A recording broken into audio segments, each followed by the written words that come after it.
Quelque part dans l'océan Atlantique existe une zone mystérieuse où les avions et les bateaux disparaissent sans raison connue. Et le nom de cette zone, bien entendu, c'est le Triangle des Bermudes. Mais quelle est la cause de ces disparitions? Quel phénomène mystérieux est derrière tous ces événements? Eh bien, beaucoup de gens se sont posé la question et le film d'aujourd'hui, lui aussi essaie de répondre à cette question-là et met de l'avant des hypothèses qu'on va explorer ensemble rapidement. Le nom du film, c'est Secrets of the Bermuda Triangle. Qui date de 78. C'est une réalisation de Lauren Render et Donald Britton, une co-réalisation. Donc, ça semble être un téléfilm.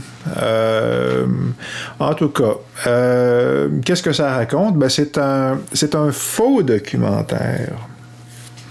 Et c'est dit dès le début que c'est de la fiction parce qu'on dit tel acteur dans le rôle du docteur un tel, qui est le narrateur du film, mais tout le film, c'est ça, on voit le docteur un tel, mais tout le film est présenté comme un documentaire, à part peut-être une petite séquence à la fin, là, mais même là, c'est une séquence plus cinéma normal, mais dans les documentaires, on en voit de ça parfois. Et donc, toujours est-il que c'est une sorte de... Ce que ça raconte, ben c'est ça, c'est un soi-disant documentaire ou un genre de Jacques Cousteau. Bon, c'est un anglo-saxon, mais c'est un vieux monsieur qui fait de la plongée, n'est-ce pas? Relate des exemples de disparitions puis de phénomènes mystérieux, en général, qui se sont passés dans le Triangle des Bermudes et met de l'avant, c'est ça, toutes sortes d'hypothèses. Puis finalement, l'hypothèse, c'est que c'est peut-être une affaire en lien avec des ruines de l'Atlantide, n'est-ce pas? Ou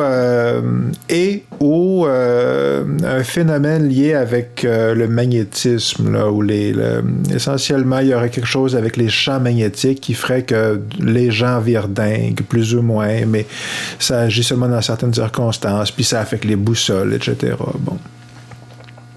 C'est une hypothèse, écoute, aussi intéressante qu'une autre. Mais le véritable intérêt du film, moi j'ai trouvé, il n'est pas là. Je vais revenir dans un instant. Est-ce que le film marche? Oui puis non. C'est très bien fait, mais la force du film, c'est que c'est un documentaire. Pourquoi c'est bon? Ben c'est ça. Pourquoi c'est bon? C'est parce que le fait que c'est présenté comme un documentaire donne au film une aura de vérité. Puis tout le monde est là, c'est donc bien intéressant, qu'est-ce qui s'est passé, tu sais, comme ça vient chercher notre fibre, la partie en dedans de nous qui est attirée par les phénomènes mystérieux, les histoires de fantômes. D'ailleurs, ça fait très histoire de fantômes. C'est une série de vignettes à beaucoup de points de vue, le film. Puis, c'est ça, des bouts, le rapport avec le Triangle des Bermudes est presque... donc exagéré un petit peu, mais assez lointain.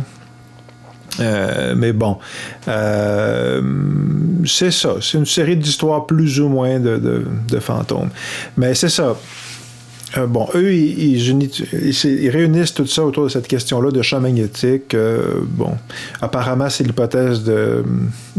l'affaire avec l'Atlantide, là, certainement, c'est une des hypothèses de Charles Berlitz dans son bouquin que j'ai pas lu, là, je dois l'avoir quelque part sûrement, mais son bouquin qui a beaucoup pogné dans les années 70, où est-ce qui a un peu lancé, je pense, la vague du triangle de films puis de livres sur le Triangle des Bermudes.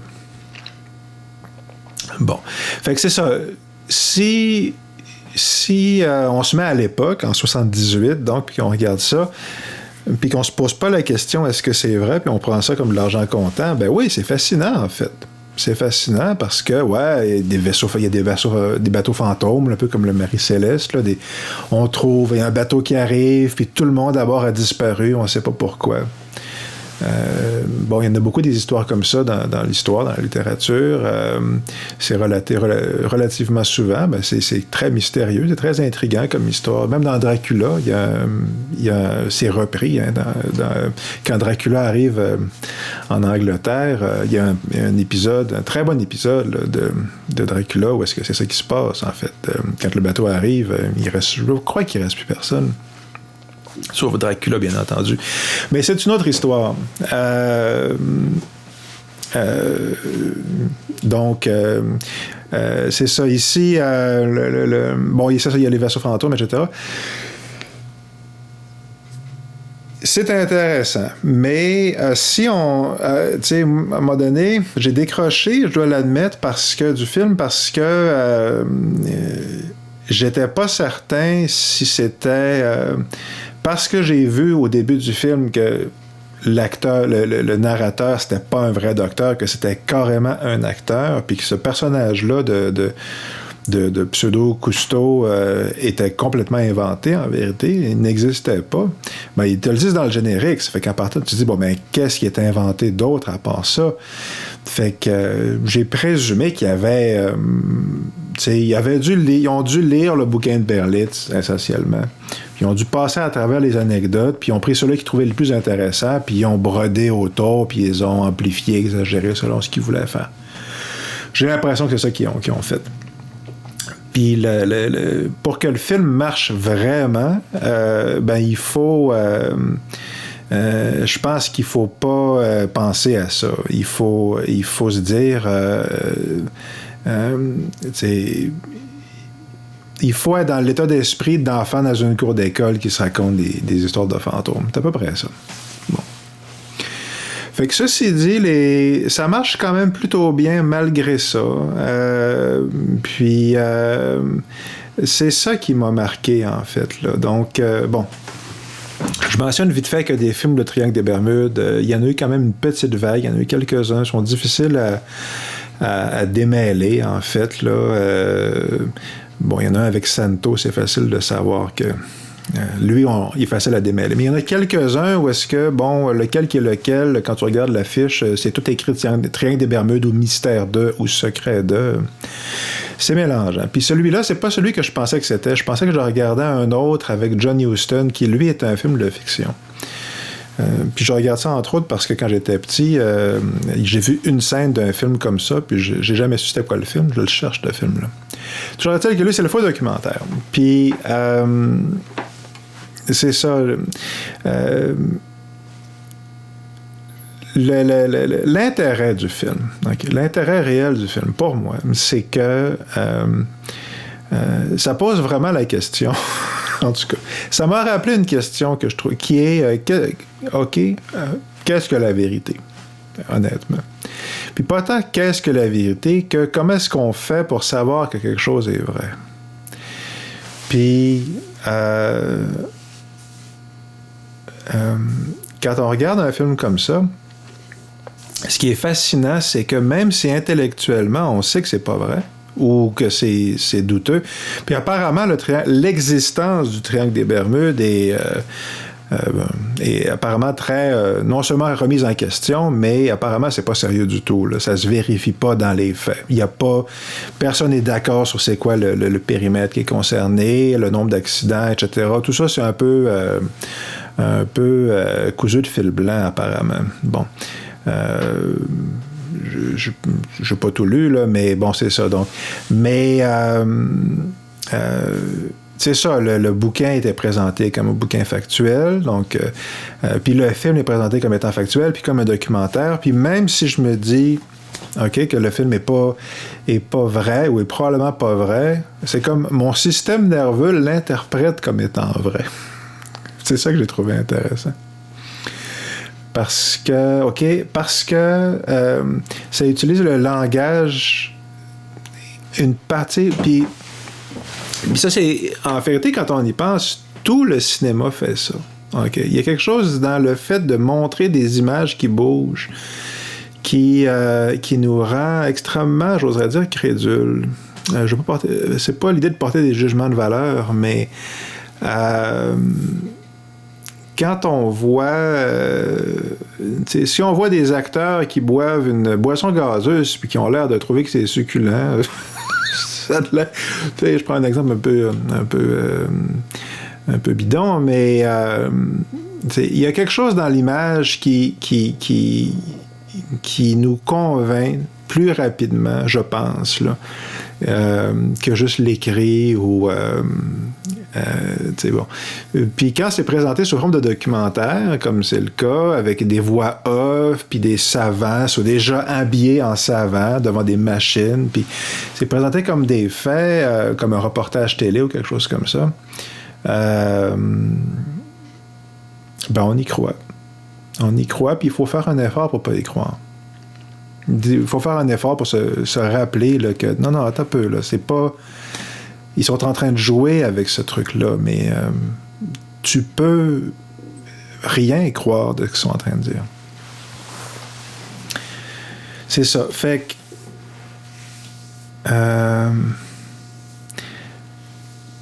moi, il y a plusieurs questions, encore une fois. C'est ça qui me traverse l'esprit quand je regarde un truc comme ça. Puis, c'est ça. La première, c'est que quand on regarde quelque chose qui est vrai, moi, je pense qu'il y a deux indications. On a deux critères pour déterminer si on pense que quelque chose est vrai. Okay. La première, c'est une sensation dans notre corps.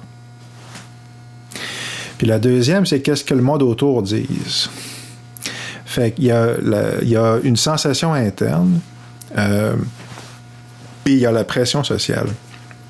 Puis on a vu des expériences, par exemple, là, je me rappelle d'une expérience dans une salle de cours avec un enfant, puis essentiellement, il y a des expériences filmées, là, qui démontrent filmées justement, que si tu traces une ligne une ligne qui fait 30 cm, puis une ligne qui fait 90 cm à l'écran, puis que tu as 30 personnes dans la salle, puis qu'il y a une personne qui est à l'extérieur. Puis le scientifique qui gère l'expérience, ça a été fait, là, ça a été, je veux dire, c'est une vraie expérience qui a eu lieu, là.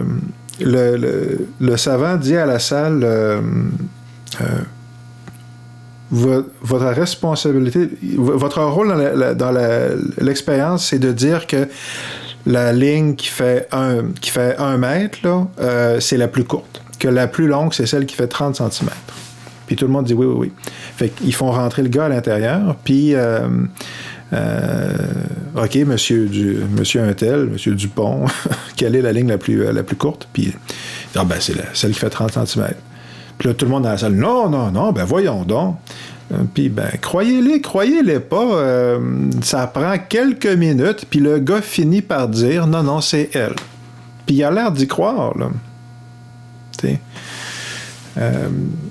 Ça fait un bout que j'avais vu l'expérience, mais je suis pas mal certain que j'ai vu des trucs filmés de ça. Si ça se trouve, il y en a sur YouTube.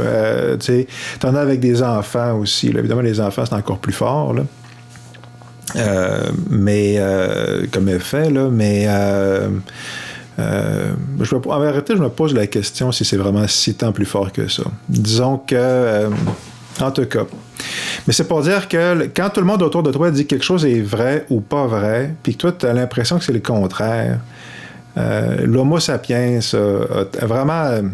semble avoir vraiment tendance très, très, très, très fortement à se rallier à la majorité.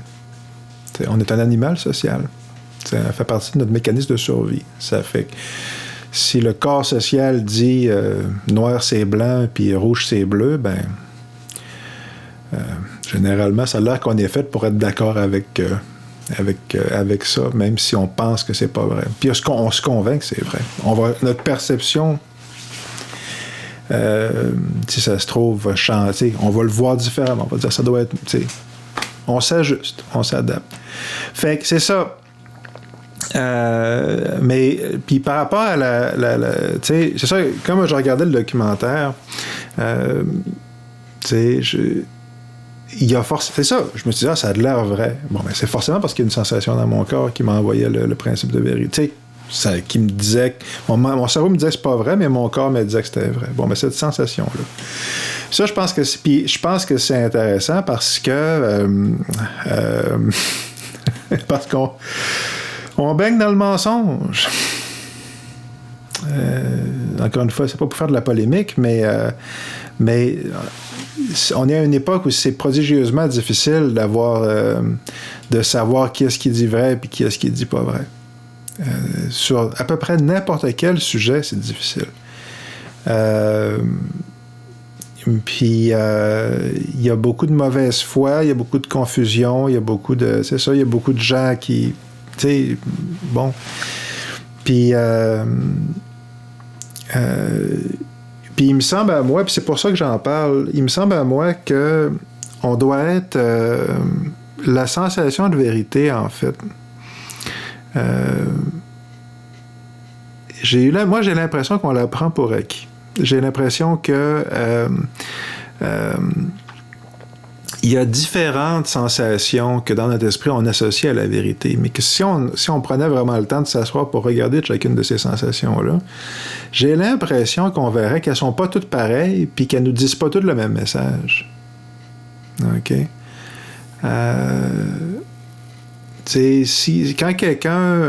Quand quelqu'un te dit quelque chose qui est vraiment vrai par rapport à lui-même ou à elle-même, là, on le sait, on le voit tout de suite. On le sent, là. OK.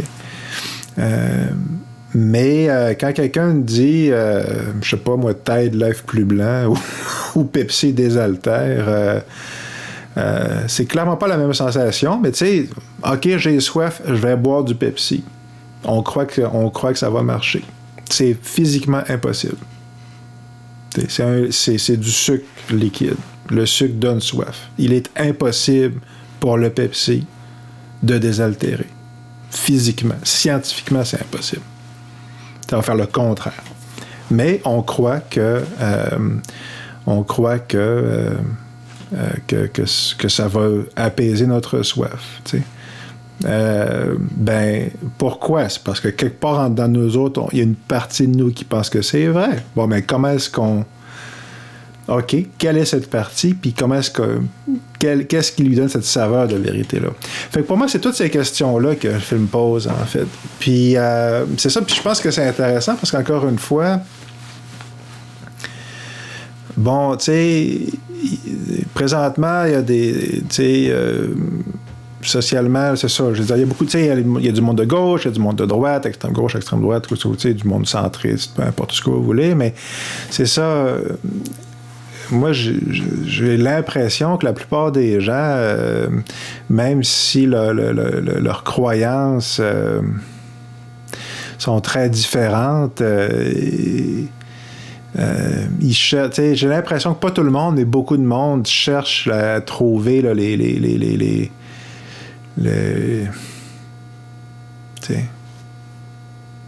est-ce que ça nous aiderait collectivement de plus être de mieux développer notre capacité de discerner nos indicateurs de vérité, justement. OK. Fait qu'on est assez loin de mes histoires de science-fiction, là, mais en même temps, oui puis non. Il y a un détail amusant dans le film que, justement, par rapport à la vérité, vers le début du film, on nous montre une ligne ouverte où quelqu'un appelle puis qui dit que les disparitions sont provoquées par une sorte de concile d'une autre planète ou bedon de maîtres anciens ou ce genre d'affaires-là. Là, oui, c'est les gens de la Pléiade, ce genre d'affaires-là, qu'on entend parfois dans les cercles New Age, puis on entend relativement régulièrement dans les lignes ouvertes, certainement les lignes ouvertes. Bref, il y a des lignes ouvertes où les gens appellent des fois, où ils le faisaient dans les années 70-80, là, pour dire ce genre d'affaires-là. Puis dans le film, on nous montre un savant, n'est-ce pas, qui dit « Oui, j'ai pris les enregistrements, puis je l'ai passé dans cette machine, puis là, il y a un ordinateur, puis là, il prend des notes, puis des mesures, puis tout ça. Puis la machine, c'est expliqué, là, c'est hyper scientifique. Là, c'est hyper scientifique. La machine mesure les ondes, puis tout ça. Puis détermine si la personne, statistiquement, a des chances d'être en train de dire la vérité ou le mensonge. Bon. Fait qu'essentiellement, ce qu'ils disent, c'est qu'ils ont une machine qui détecte il y a un détecteur de mensonges où est-ce que c'est comme une machine à saucisses, sauf que à place de mettre des animaux trouvés dans les ruelles puis ça sort en saucisse, ben c'est que tu prends des enregistrements audio puis ça sort en verdict de vérité ou de mensonge. Hein? C'est très scientifique. C'est complètement n'importe quoi. Vous aurez compris que c'est complètement tiré par les cheveux. C'est du pipeau, là. OK? Mais c'est un gars avec c'est un gars habillé comme un scientifique devant une machine, puis il nous le montre pendant 30 secondes ou assez longtemps pour établir qu'il a l'air d'être en train de faire des affaires scientifiques, il utilise un langage qui sonne scientifique. Il n'en faut pas plus. C'est convaincant. Puis,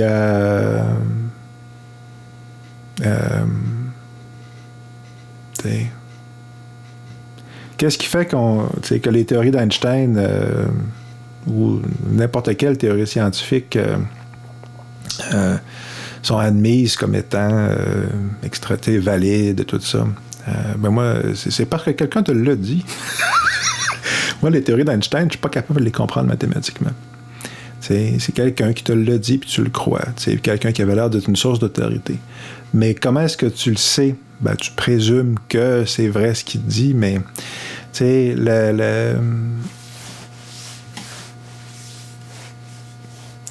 ça.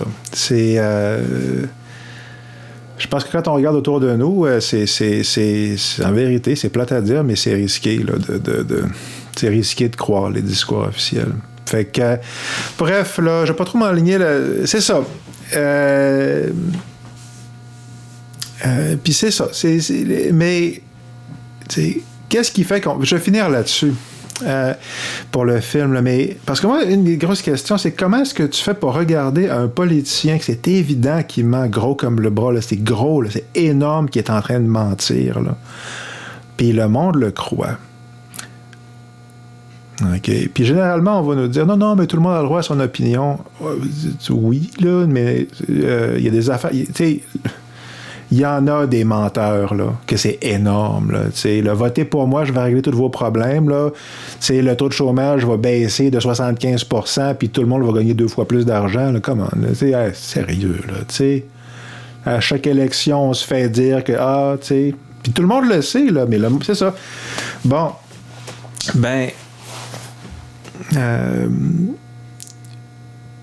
Pourquoi est-ce qu'il y a des gens qui croient qu'un tel dit vrai?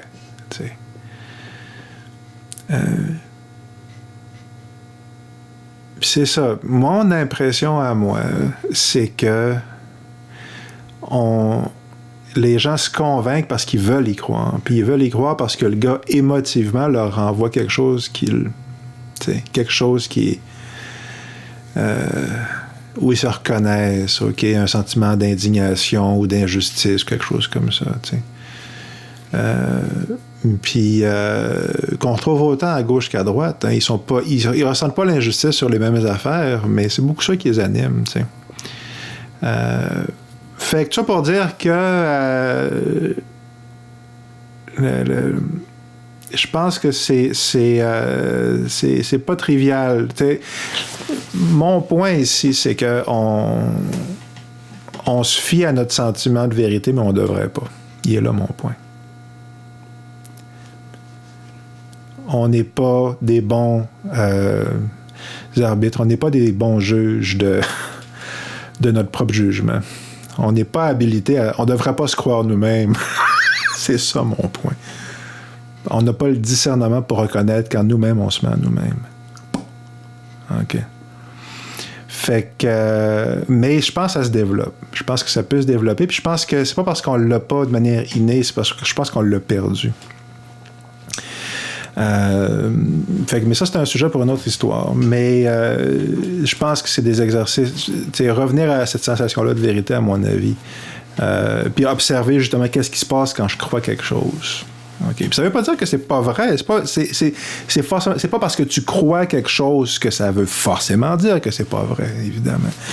Mais cette sensation-là de croire quelque chose, de croyance, c'est ça, il n'est pas fiable, je pense. Puis, mais c'est ça, je pense qu'on peut l'affiner. Je pense que moi, que c'est une piste intéressante. Là. Je pense que c'est quelque chose d'utile, peut-être, qu'on peut faire dans notre processus de s'en sortir collectivement, puis peut-être être un petit peu moins mélangé. Fait que ma suggestion pour cette semaine, pour ce film-là, le film du Triangle des Bermudes, c'est pas un chef-d'œuvre, mais celui que j'avais mentionné, c'est F for Fake, Vérité ou mensonge en français. Ça, c'est un chef-d'œuvre. Et puis, Vérité ou mensonge, ça fait très, très, très, très, très longtemps que je l'ai vu, là. J'étais au primaire quand j'ai vu ça. Mais ça m'est resté.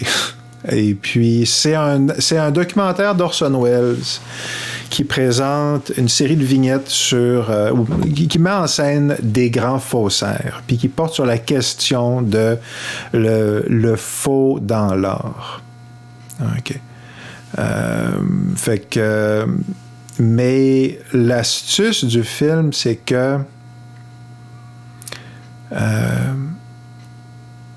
à peu près tout est faux dans le film, à différents degrés. Puis, entre autres, là, le film, apparemment, c'est ça, je suis retourné voir sur Wikipédia pour me rappeler un peu tantôt, là, parce que ça faisait longtemps. C'est ça, fait qu'à la base, on suit un peintre, un faussaire, puis on suit lui puis son biographe. Ces deux personnes-là ont réellement existé et le faussaire est réellement un faussaire et son biographe a réellement écrit une biographie de ce gars-là. Cette partie-là est vraie. Mais apparemment, le gars qui a écrit la biographie, une couple d'années après, il a publié une biographie de Howard Hughes. Puis apparemment, c'est truffé de mensonges. C'est en bonne partie un faux, cette biographie-là. Puis apparemment, certains, moi, quand j'étais petit, Howard Hughes était célèbre. Howard Hughes, pour ceux qui ne le connaissent pas, là, c'est un homme, un Américain richissime. Il y a eu un film sur lui, The Aviator. D'ailleurs, je fais de la figuration dans ce film-là. Si vous avez l'œil de lynx, là, vous me voyez un plan, ce que vous me voyez bien comme il faut. Mais c'est ça, The Aviator, c'est sur Howard Hughes. Puis Howard Hughes, il est célèbre pour sa période où il était reclus, là. Il a vécu en haut de son hôtel à Las Vegas, puis il sortait pas, il voyait pas personne. Puis vraiment une série d'histoires, là, abracadabrante, il se coupait jamais les ongles, puis tout ça. Puis quelle est la proportion de ces histoires-là qui sont dans la culture populaire qui viennent de ce roman-là? OK.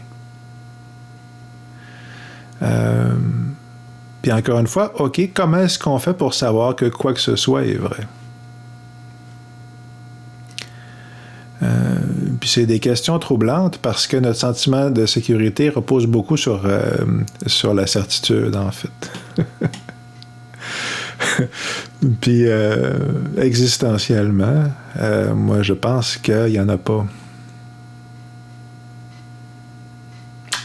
Fait que c'est ça. Puis en acceptant des certitudes, on essaie de se rassurer de notre malaise existentiel. Je pense qu'en bonne partie, c'est pour ça qu'on est aussi facile à manipuler. Parce qu'on a des problèmes existentiels, on a des angoisses, qu'est-ce qui arrive quand on meurt, puis des affaires de même. Là. Ce niveau-là d'affaires auquel on fait beaucoup d'efforts pour pas réfléchir. Bon, fait que on met une couche ou deux de religion par-dessus ça, ou d'athéisme. C'est pareil, hein?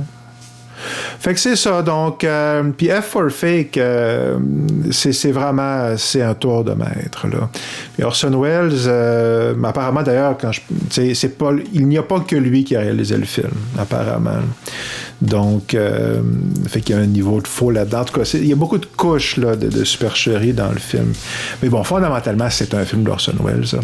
Puis, ces films qu'il a fait après Citizen Kane, moi, je trouve que c'est très, très, très inégal, en vérité. Là. Le génie est là, mais l'exécution, des fois, elle fait un petit peu défaut. Mais là-dedans, c'est juste bon. C'est certainement dans les meilleurs films qu'il a fait après Citizen Kane. Puis, s'il a fait... moi, je pense qu'on pourrait dire que c'est un chef-d'œuvre indiscutable. Un chef-d'œuvre mineur, peut-être, mais un chef-d'œuvre indiscutable. Alors, ça vaut la peine de le voir. Et donc, en ce qui concerne le secret du triangle des Bermudes, pourquoi c'est bon? Mais parce que c'est un faux documentaire. Donc, c'est une fiction qui utilise la forme du faux documentaire de manière très efficace et que ça nous interroge, ça pose la question de manière implicite de notre rapport à la vérité et à la réalité. Rien de moins.